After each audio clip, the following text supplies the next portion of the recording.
How to add a clickable link to your YouTube video description. Hello everyone, welcome to this channel.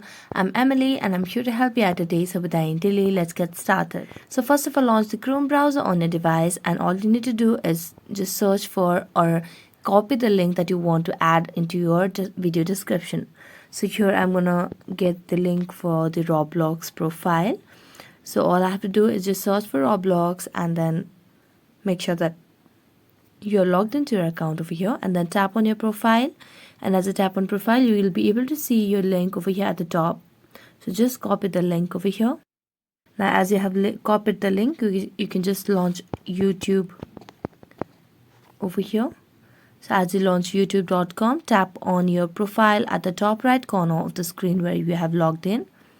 So just tap on the YouTube profile, and as you do that, tap on the YouTube Studio option.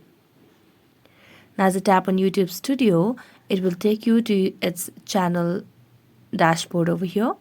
We just need to tap on your posts or videos over here.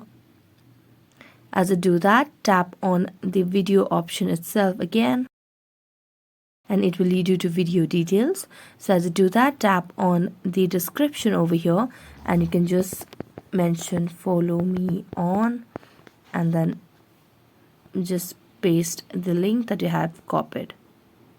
So that is how you can share the link, and now you can just save it by tapping on save, and that's how you'll be able to add a clickable link to your YouTube video description. So that's it. Thank you so much for watching this video, and see you next time.